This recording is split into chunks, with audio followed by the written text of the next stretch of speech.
एक खबर आपकी स्क्रीन पर जो फ्लैश होती दिख रही है वो है एमसीएक्स को लेकर।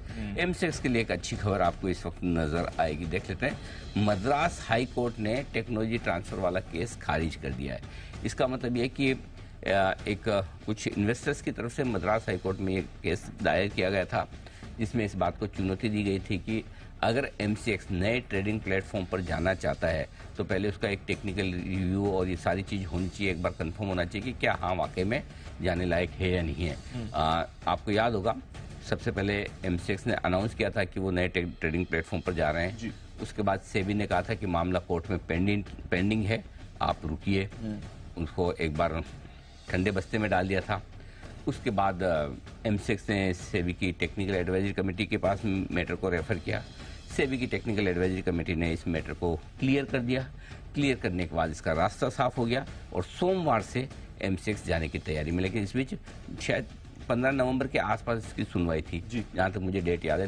मिड नवंबर में इसकी सुनवाई वहाँ होनी थी। 29 अक्टूबर की थी शायद। 29 अक्टूबर थी। 29 अक्टूबर ओके, हाँ, मतलब लेकिन आगे की तारीख थी। उस तारीख के पहले ही चूंकि सेबी की टेक्निकल एडवाइजरी कमेटी ने इसे क्लियर कर दिया है, तो मद्रास हाईकोर्ट को ये लगा कि इस केस की कोई वैल्यू ही नहीं बची, अब खत्म हुए। तो उन्होंने पूरी तरह से क्लीन चिट दे दिया और इस मैटर को खत्म कर दिया। यानी कि जो सेबी का डिसीजन है एमसीएक्स को नए ट्रेडिंग प्लेटफॉर्म पे शिफ्ट करने का, उस पर मद्रास हाईकोर्ट की तरफ से भी एक तरह से गो हेड आ गया। अब ये केस खत्म हो चुका। तो आखिरी बाधा एमसीएक्स के लिए अगर कोई हो सकती थी आगे चलते हुए भी, वो भी खत्म हो चुकी। तो अब सोमवार से एमसीएक्स आपको नए ट्रेडिंग प्लेटफॉर्म पे दिखेगा, ये आप कह सकते हैं। और इससे पहले बढ़िया एक्शन में एमसीएक्स आता हुआ दिखा है। और मतलब आप देखिए कहाँ से स्टॉक में रिएक्शन आता दिखा। एक बार जरा सेठी साहब से राय ली जाए।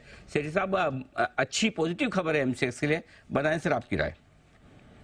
नहीं, बिल्कुल अनिल जी, स्टॉक में बिल्कुल एक तेजी का ट्रेंड है और जो खबरें हैं डेफिनेटली पॉजिटिव है। हालांकि थोड़ा वोलेटाइल रहता है बिकॉज बीच में भी जिस दिन इंप्लीमेंट होने जा रहा था उसके सुबह ही खबरें आ गई कि उसको इनको विड्रॉ करना पड़ा बिकॉज चेन्नई में कोई केस दायर हुआ और उसके कारण से ये हुआ। बट अब चूंकि वहां से ये खबरें पॉजिटिव आई है, मुझे लगता है ये स्टॉक अच्छा करेगा।